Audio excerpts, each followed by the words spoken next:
យើងគួរតែចាត់ទុកមនុស្សគ្រប់គ្នាដែលយើងបានជួបថាជាគ្រូរបស់យើងអ្នកខ្លះបង្រៀនយើងពីអ្វីដែលយើងត្រូវធ្វើហើយអ្នកខ្លះទៀតបង្រៀនយើងពីអ្វីដែលយើងមិនត្រូវធ្វើហើយរឿងទាំងនេះគឺមានតម្លៃខ្លាំងណាស់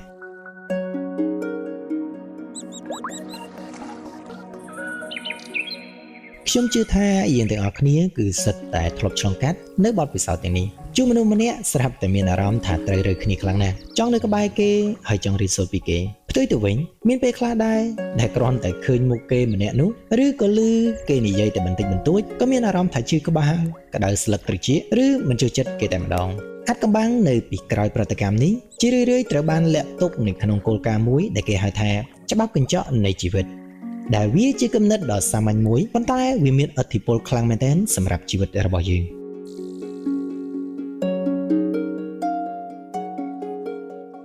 តើច្បាប់កញ្ចក់នឹងជាអ្វីឲ្យប្រកាស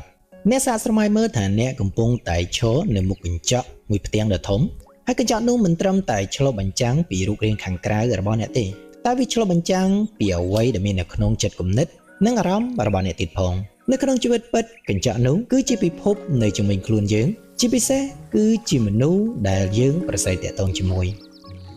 ច្បាប់កញ្ចក់នេះបានចែងថាអ្វីដែលអ្នកឃើញហើយមានប្រតិកម្មខ្លាំងចំពោះអ្នកដទៃទាំងល្អទាំងអាក្រក់ភាគច្រើនគឺជាការឆ្លុះបញ្ចាំងពីអ្វីមួយដែលមាននៅក្នុងខ្លួនអ្នកផ្ទាល់និយាយឲ្យស្រួលស្ដាប់ទៅអ្នកដទៃដើរតួជាកញ្ចក់បង្ហាញឲ្យយើងឃើញពីផ្នែកផ្សេងៗនៃខ្លួនរបស់យើងដែលយើងក៏ប្រហែលជាមិនទាន់បានដឹងឬមិនចង់ទទួលស្គាល់វាទៀតផង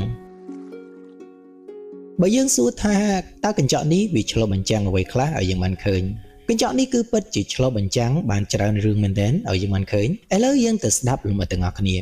ក៏នៅពេលយើងកោតសរសើរចំពោះនរណាម្នាក់ថាអស្ចារ្យទី1វាអាចជាសក្តានុពលដែលមាននៅក្នុងខ្លួនរបស់អ្នកស្រាប់បើអ្នកឃើញមិត្តភក្តិម្នាក់ក្លាហានហ៊ានចេញរកស៊ីហើយអ្នកកោតសរសើរគេខ្លាំងណាស់វាអាចមានន័យថានៅខាងក្នុងខ្លួនអ្នកក៏មានក្របពូជនៃភាពក្លាហាននិងភាពជាសហគ្រិនភាពដែរគ្រាន់តែអ្នកមិនទាន់បានស្រោចទឹកនិងដាក់ជីឲ្យវាលូតលាស់ប៉ុណ្ណោះការកោតសរសើរនេះគឺជាការដាស់តឿនពីកញ្ចក់ថា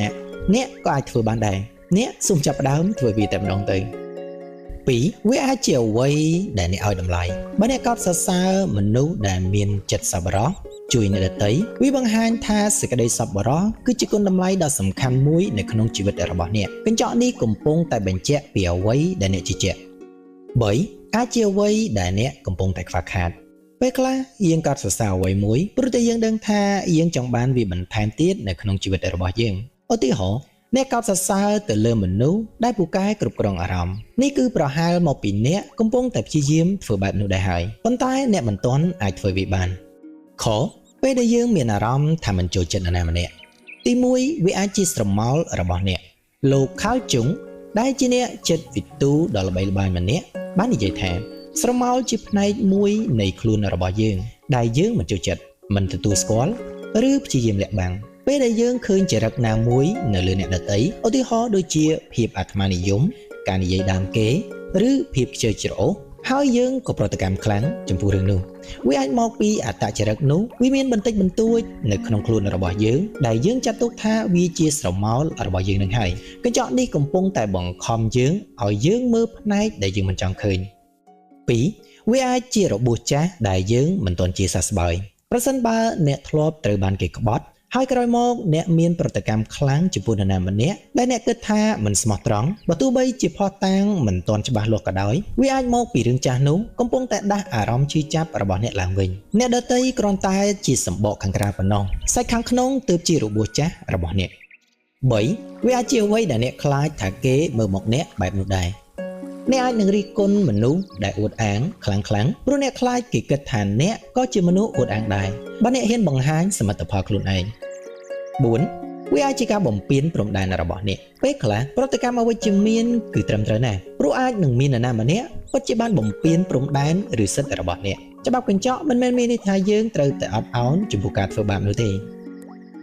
គោរបៀបដែលគេប្រព្រឹត្តចំពោះយើងវាឆ្លុះបញ្ចាំងពីជំនឿរបស់យើងចំពោះខ្លួនឯងប្រសិនបើយើងតែងតែមានអារម្មណ៍ថាអ្នកដទៃមិនឲ្យតម្លៃនៅគំនិតរបស់យើងឬក៏មើលរំលងយើងចោលវាជាសញ្ញាឲ្យយើងពិនិត្យមើលថាតើយើងឲ្យតម្លៃនៃគំនិតនិងតម្រូវការរបស់ខ្លួនឯងដល់កម្រិតណាតើយើងជឿជាក់លើខ្លួនឯងកម្រិតណា ផ្ទុយទៅវិញបើយើងហុំព័ទ្ធទៅដោយមនុស្សដែលស្រឡាញ់គ្រប់គ្រងនិងលើកទឹកចិត្តយើងវាអាចជាការឆ្លុះបញ្ចាំងពីសេចក្តីស្រឡាញ់និងការទទួលយកខ្លួនឯងរបស់យើងគឺជាអ្វីដែលយើងតាក់ទាញវាគឺជាការពិតនៅត្រង់ចំណុចនេះឯងខបញ្ហាដដែលនៅក្នុងទំនាក់ទំនងគឺជាកញ្ចក់ពិសេសតែអ្នកតែងតែតាក់ទាញដៃគូដែលមានអត្តចរិតស្រដៀងគ្នាឧទាហរណ៍ដូចជាមនុស្សដែលចូលចិត្តគ្រប់គ្រងឬមិនចេះទទួលខុសត្រូវចូលមកក្នុងជីវិតរបស់អ្នកដែរឬទេហើយតើអ្នកតែងតែបរាជ័យដោយបញ្ហាដដែលដែរឬទេកញ្ចក់នេះអាចកំពុងតែព្យាយាមបង្ហាញអ្នកពីគំរូណាមួយដែលអ្នកត្រូវតែផ្លាស់ប្ដូរនៅក្នុងខ្លួនអ្នកឬមេរៀនដែលអ្នកត្រូវរៀនដើម្បីបំបែកខ្សែរង្វង់ព្រំដែននោះឲ្យបានអ្វីដែលរំខានអ្នកគឺដើម្បីបង្រៀនអ្នករាល់ពេលដែលអ្នកមានអារម្មណ៍អវិជ្ជមានខ្លាំងចំពោះអ្វីមួយឬនរណាម្នាក់ចាត់ទុកថាវាជាសញ្ញាអ្នកសួរខ្លួនឯងថាតើសញ្ញានេះចង់ប្រាប់អ្វីមកកាន់ខ្ញុំតើវាមានមេរៀនអ្វីខ្លះដែលខ្ញុំអាចរៀនពីស្ថានភាពនេះបានពិភពលោកគឺជាសាកលវិទ្យាល័យដែលមនុស្សគ្រប់គ្នាគឺជាគ្រូបង្រៀនមនុស្សដែលអ្នកចូលចិត្តបង្រៀនអ្នកពីអ្វីដែលត្រូវធ្វើតាមហើយមនុស្សដែលអ្នកមិនចូលចិត្តនឹងបង្រៀនអ្នកពីអ្វីដែលអ្នកត្រូវជៀសវាងឬក៏អ្វីដែលអ្នកត្រូវតែកែប្រែនៅក្នុងខ្លួនអ្នកគ្មាននរណាដែលចូលមកក្នុងជីវិតអ្នកដែលចៃដន្យនោះទេតើមានយន្តការអ្វីខ្លះនៅពីក្រោយច្បាប់កញ្ចក់នេះហេតុអ្វីបានជាវាមានដំណើរការតែពិតវាមិនមែនជារឿងអបិយជំនឿនោះទេគឺមានការពន្យល់បែបចិត្តសាស្ត្រនិងទស្សនវិជ្ជាជាច្រើនអំពីច្បាប់នេះក៏ការបញ្ចាំងរូបភាពពីខាងក្នុងចិត្តនេះគឺជាយន្តការការពារខ្លួនឯងមួយដែលចិត្តរបស់យើងធ្វើដោយស្វ័យប្រវត្តិពេលដែលយើងមានអារម្មណ៍គំនិតឬចំណង់ដែលគិតថាមិនល្អឬមិនអាចទទួលយកបានចិត្តយើងអាចទម្លាក់ឬបញ្ចាំងវាទៅលើអ្នកដទៃឧទាហរណ៍បើអ្នកមានអារម្មណ៍ច្រណែនមិត្តរួមការងារដែលទើបតែឡើងតំណែងតែអ្នកមិនចង់ទទួលស្គាល់ថាខ្លួនឯងច្រណែនអ្នកអាចនឹងចាប់ផ្ដើមគិតថាមិត្តរួមការងារនោះប្រហែលជាមើលងាយខ្ញុំហើយបានជាគេមិនសូវនិយាយរកខ្ញុំដូចមុនតែតាមការពិតអ្នកកំពុងតែបញ្ចាំងភាពមិនស្រណុកក្នុងចិត្តនិងការច្រណែនរបស់អ្នកទៅលើគេទេខការកំណត់អត្តសញ្ញាណខាងក្នុងពេលយើងត្រូវរើជាមួយនរណាម្នាក់គឺដោយសារតែយើងឃើញផ្នែកណាមួយនៃខ្លួនយើងនៅក្នុងខ្លួនរបស់ពួកគេឬអ្វីមួយដែលយើងប្រាថ្នាចង់បាននៅក្នុងខ្លួនពួកគេនេះគឺជាមូលហេតុដែលធ្វើឲ្យយើងមាន idol ឬមានមនុស្សជាគំរូនៅក្នុងចិត្តខច្បាប់នៃការស្រូបទាញគំនិតនិងអារម្មណ៍របស់យើងបង្កើតបានជាធម្មពលឬរំញ័រមួយប្រភេទយើងមានទំនោរក្នុងការតាក់ទាញមនុស្សនិងបទពិសោធន៍ដែលស៊ីគ្នានឹងរំញ័ររបស់យើងបើយើងពោរពេញទៅដោយគំនិតអវិជ្ជមាននិងការភ័យខ្លាចអ្នកអាចនឹងជួបប្រទះស្ថានភាពដែលបញ្ជាក់ពីគំនិតទាំងនោះកាន់តែច្រើនឡើងខការលំអៀងនៅក្នុងការបញ្ជាក់ពីគំនិតខួរក្បាលរបស់យើងចូលចិត្តភាពងាយស្រួលវាងាយស្រួលក្នុងការស្វែងរកភស្តុតាងដែលបញ្ជាក់ពីអ្វីដែលយើងជឿរួចទៅហើយជាជាងការប្រឈមមុខនឹងព័ត៌មានដែលផ្ទុយពីជំនឿរបស់យើងដូច្នេះបើយើងជឿថាមនុស្សភាគច្រើនមិនគួរឲ្យទុកចិត្តយើងនឹងងាយកត់សម្គាល់និងចងចាំតែទង្វើដែលបញ្ជាក់ពីជំនឿនោះតែប៉ុណ្ណោះការបញ្ជាក់ពីកម្រិតនៃការអភិវឌ្ឍខ្លួនឯងអ្នកដែលមិនទាន់បានធ្វើការងារច្រើនលើការយល់ដឹងពីខ្លួនឯងអាចនឹងងាយបញ្ចាំងបញ្ហារបស់ខ្លួនទៅលើអ្នកដទៃទៅវិញអ្នកដែលមានការយល់ដឹងពីខ្លួនឯងខ្ពស់អាចនឹងមើលឃើញកញ្ចក់នេះកាន់តែច្បាស់ហើយប្រើវាជាឧបករណ៍សម្រាប់លូតលាស់តែការយល់ដឹងពីច្បាប់កញ្ចក់នេះផ្ដល់ប្រយោជន៍អ្វីខ្លះដល់ជីវិតយើងទៅបើនិយាយពីផលប្រយោជន៍គឺធំធេងខ្លាំងមែនទែនទី1ធ្វើឲ្យយើងស្គាល់ខ្លួនឯងកាន់តែច្បាស់និងស៊ីជម្រៅជាងមុន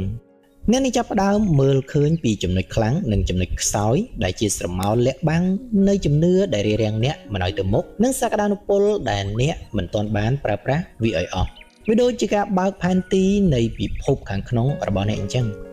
2ធ្វើយើងខ្លាចជាមនុស្សម្នាក់ដែលតែងតែប្រាថ្នាចង់ខ្លាយទៅជា